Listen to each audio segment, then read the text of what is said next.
এবার ভারতের প্রধানমন্ত্রী নরেন্দ্র মোদীকে নিয়ে ঠাট্টা বিদ্রূপের ঝড় তুলেছে চীনা ইনফ্লুয়েন্সাররা।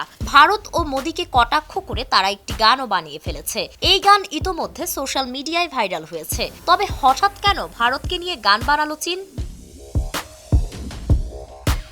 গত 7 মে আকাশপথের যুদ্ধে পাকিস্তান চীনের তৈরি ফাইটার জেট G-10C ব্যবহার করে ভারতের রাফাল যুদ্ধ বিমান ভূপাতিত করেছে। এই নিয়ে আলোচনার ঝড় উঠেছিল আন্তর্জাতিক মহলে। এবার বিমান ভূপাতিতের ঘটনার জেরে চীনের বিভিন্ন সামাজিক মাধ্যমে ভাইরাল হয়েছে একটি ব্যঙ্গাত্মক গান, যেখানে মোদি ও ভারতের রাফাল ক্রয়ের সিদ্ধান্তকে উপহাস করা হয়েছে। ভাইরাল ভিডিওতে দেখা যায় চীনের কিছু নাগরিক ভারতকে উদ্দেশ্য করে গান গেয়ে নেচে ট্রোল করছে। ভিডিওতে কেবল ভারতকে নয়, তাদের বিমান বাহিনীকেও ব্যঙ্গাত্মক রূপে দেখানো হয়েছে। গানের লাইনে বলা হয়েছে, রাফাল যুদ্ধ বিমান আকাশে উঠেই ধুলায় গড়াগড়ি শুরু করেছে। গুঞ্জন উঠেছে গানটি নাকি ভারতীয় গান টুনাক টুনাক টুনের রিমিক্স ভার্সন। গানটিতে আরো বলা হয়েছে, আমাদের নতুন কেনা বিমান ভূপাতিত করা হয়েছে, আমাদের $9 বিলিয়ন নষ্ট হয়েছে। ভাইরাল হওয়া 1 মিনিট দৈর্ঘ্যের এই ভিডিওটি চীনের জাতীয়তাবাদী উচ্ছ্বাসে নতুন ঢেউ তুলেছে।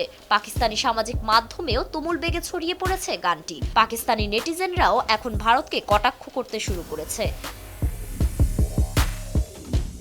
ভারতের তরফ থেকে বলা হচ্ছে, এই ধরনের গুজব ছড়িয়ে উস্কানি দেওয়া চীন সরকারের একটি পুরনো কৌশল। তবে চীনের রাষ্ট্রীয় মিডিয়ায় এ নিয়ে সরাসরি কোনো বিবৃতি না এলেও দেশের জনপ্রিয় সোশ্যাল মিডিয়া প্ল্যাটফর্মগুলোতে বিষয়টি ঘিরে চলছে ব্যাপক আলোড়ন।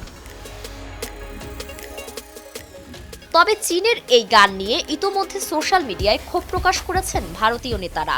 এর আগে এক সংবাদ সম্মেলনে পাকিস্তান জানায়, ভারতের অপারেশন সিঁদুরের সময় তারা ভারতের 5টি জেটকে ভূপাতিত করেছে। ভারত সরাসরি রাফাল ভূপাতিতের কথা স্বীকার না করলেও তারা বলছে, যুদ্ধ হলে ক্ষতি হবে, এটাই স্বাভাবিক। এদিকে পাকিস্তান রাফালের পাইলটের সক্ষমতা নিয়ে তুলেছে প্রশ্ন। বর্তমানে যুক্তরাষ্ট্রের প্রেসিডেন্ট ট্রাম্পের মধ্যস্থতায় যুদ্ধবিরতিতে আছে ভারত পাকিস্তান। তবে চীনের এই গান তৈরির ঘটনাটি কেবল সামরিক নয়, রাজনৈতিকভাবেও দুই দেশের মধ্যকার উত্তেজনা বাড়াতে পারে বলে আশঙ্কা করছেন বিশ্লেষকরা। বিশেষ করে এমন সময় যখন ভারত চীন সীমান্তে উত্তেজনা কাজ করছে, ঠিক তখনই এই গান দুই দেশের সম্পর্কের টানাপোড়েন আরও বাড়িয়ে দিয়েছে। এখন দেখার বিষয়, এর প্রতিক্রিয়ায় ভারত সরকার কি করে। ফারিন রহমান প্রীতি, নয়া দিগন্ত।